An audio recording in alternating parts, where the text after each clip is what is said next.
I know what you guys are going to say. Yo, Pablo, I've already seen 30 different debuts from this Ryne Sandberg card, but you haven't seen one from me, so let's get right into it. 104, 113 contact with 86, 83 power, 104 vision, 92 fielding, so you know there's going to be a diamond out there, 78 arm with 80 speed, and 93 stealing. Looking at some of his quirks here, he has hitting machine, bomber, 20/20 vision, walker, soft hands, and snipers. The starting lineup is going to go as follows. Second base, we're going to have Ryne Sandberg. Patrolling center field, we're going to have Mr. Granderson. Third base, batting third, we're going to have Miggy. Batting fourth is Scary Gary. Fifth, Carlos Santana. Shortstop, no one other than Mr. Torres. Right field, we have Joey Gallo. And left field, we have Eddie Matthews.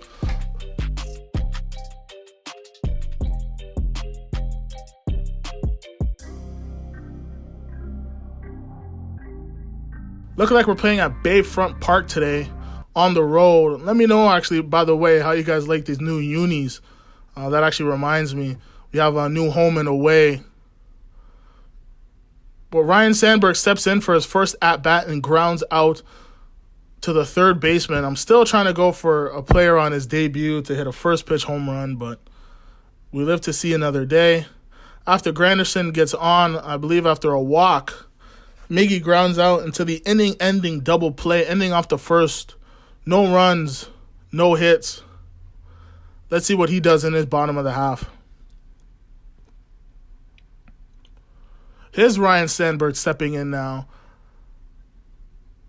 And I'm not going to lie, I don't know what's going on, but his card was giving me fits all game. Having great at-bats. Nothing much came out of him, but still great at-bats. And my card, I don't know. He sits down right there. We strike him out. Carlos Gomez stepping in. And he just wails. The changeup was actually supposed to be on the outer half, but it leaks in. He then strikes out on a slider low. And that's 2 outs. Punching tickets is John Smoltz starting off the game. His created player stepping in. And this one got a little dangerous there. Joey Gallo with the gold fielding is able to flag it down. Nothing going on in the first inning. Both of us are held scoreless. Carlos Santana, after 1 out on a 3-2 count, he sits down. Curveball on the inner half, was definitely not expecting that. But, like always, Mr. Torres ropes a baseball. 110, perfect liner off the bat. And we have our first run and first hit of the game in the top of the second. John Smoltz is dealing at this point until he gives up and loses the no-no. Christian Yelich slaps the ball out into right field, and I don't know what I was thinking here. I thought I could hit him with a slider on the inner half, but Buster Posey is sitting and waiting on it. He hits a home run out to left center field, and we are now down 2-1. I'm sorry, did I say 2-1? Mr. Gallo changes that very, very fast. He goes deep as well, out to right field over himself, really. 3-1. And this is where I think I almost broke my controller. I have a new one coming on the way. I was absolutely fuming. What the f- On a high and inside fastball, the pitcher, Roy Oswalt, bloops one out to center field. Of course, nothing came of it. But we are down 3-1 going into the third. Ryne Sandberg in his second at-bat of the game. 0 for 1. He ends up walking, bringing up Curtis Granderson after getting picked off. In the inning, nothing happening. Going into the fourth now with the same score. Curtis Granderson flies out to the center field. I thought that was gone. It looked like it was gone. Who knows? After Miggy grounds out, Gary Sanchez steps in And the third baseman does a nice little olay there and lets the inning continue. And it was not good that he did that, because Carlos Santana gets a curveball that he hung, and he does not miss it. We are tied 3-3 in the fourth.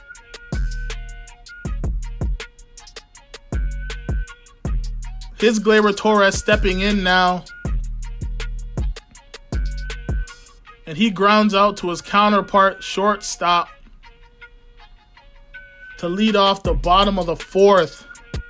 Joey Gallo stepping in just after his home run. And he rips a double out to left field with the shift. I'm getting tired of this shift. I'm starting to feel like every time people are bunting and people are beating the shift that aren't supposed to be beating the shift. But I say, whatever, man. Eddie Matthews makes it a little bit better with a perfect fly ball, 104 off the bat. I thought he was actually going to catch it. It looked like he was setting up to catch it. But Eddie Matthews hits one out. 4-3 is now the score as we take the lead. Ryne Sandberg in the fifth inning just misses a baseball that should have been going farther than the Eddie Matthews home run that was previously hit. Going into the bottom of the fifth, we have the 4-3 lead. Here's Carlos Gomez stepping in. John Smoltz was on rocky grounds at this point in the game. I already had the bullpen ready, and Gomez almost hits one out. Like I said, John Smoltz was on thin ice at this point, and I thought I was being smart and coming back on the inner half.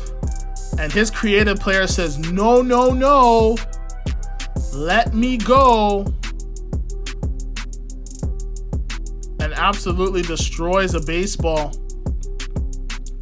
It is what it is, though. Following the home run given up, Christian Yelich enters the batter's box and grounds out for the second out of the bottom of the fifth.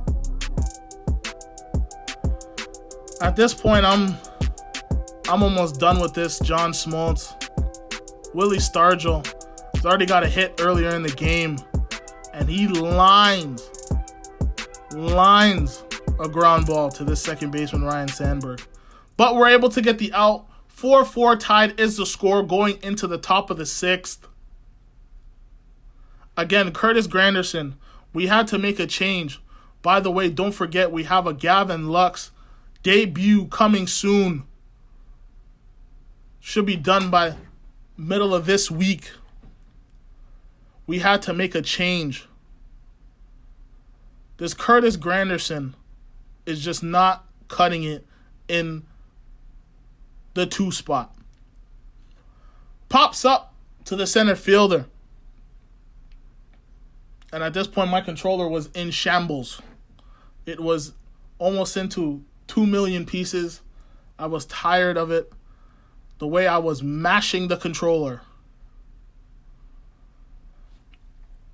But it is what it is, though. It happens. Life happens. Like I said, new controller coming soon. Miggy is in the plate and misses two pitches that easily could have been turned around for bombs. And then a hanging curveball comes. And unlike Carlos Santana, Miggy pops up to center field again. Carlos Gonzalez was getting a lot of action this game. And I was pretty pissed. But whenever I'm mad, I can always talk to Gary. Gary destroys a baseball. Perfect fly ball. 107 off the bat. An absolute bomb. And Carlos Santana says what he can do, I can do better. At one point, I thought that was going to hit the Ferris wheel. Perfect fly ball. 109 off the bat of Carlos Santana. Later on in the inning, bases loaded. And we pinch hit Fernando Tatis off the bench, and he comes through, scoring 2 runs to make it an 8-4 game. Ryne Sandberg has a chance to do damage. But of course, he hits a 97-mile-per-hour ground ball right to the shortstop, ending the inning. We now have an 8-4 lead on 8 hits. Going into the bottom of the 6th, Roberto Osuna on the mound for us. And I think this Buster Posey is trying to torment me for not picking him up. I said I was going to, but I didn't. And I really strongly believe he's trying to torment me. I tried to get Miggy to make a play, maybe reach out for it and catch it. But this Buster Posey, not just this one of the game, but Buster Poseys I've found all over MLB The Show 20 have been ripping apart my pitching and having great at-bats, 7, 8, 9 pitch at-bats. For why, I don't know. But this time, he pops up to the right fielder, Joey Gallo, once again with that gold fielding shield for the first out in the bottom of the 6th. His Glayber Torres stepping in, not having as much luck as mine, 0 for 2 with a ground ball and a line out.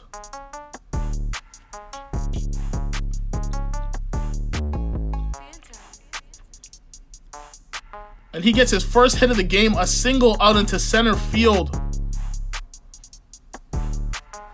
They got a runner on in the bottom of the 6th with Joey Gallo stepping up in the 8th hole. Change up first pitch. He's early on it, trying to get this double play to get out of the inning. And this Osuna card for me is hard to control at times. I feel like there are times when I'm dotting with him, 99 on the corner, and other times I just can't seem to buy a strike. Second changeup of the at-bat that he flails at and misses. And we get the beautiful ground ball. 6-4-3 double play to end the inning. Now this is the play right here that I was in shock. Miggy hits a ball beautifully, but Joey Gallo climbs the wall like Spider-Man / Bo Jackson and robs a home run. I was looking to see if the ball changed trajectory or anything happened. It was a phenomenal catch. But he's still down 8-4. Not until Francisco Lindor comes up to the plate and changes that with one swing. At this point, Christian Yelich then follows up with a double, scoring a run, and is now 8-6, heading into the bottom of the 9th. We take out arguably the best to ever do it in Manny Rivera. He's able to get a fly ball on Ryne Sandberg for the first out. The creative player then flies out to right field. Once again, Joey Gallo looking so nice. Carlos Santana is the player of the game. 2 hits, 2 runs, 3 RBIs, and 2 dingers. That'll be it, folks. Don't forget, Gavin Lux debuts coming soon. See you guys later. Peace.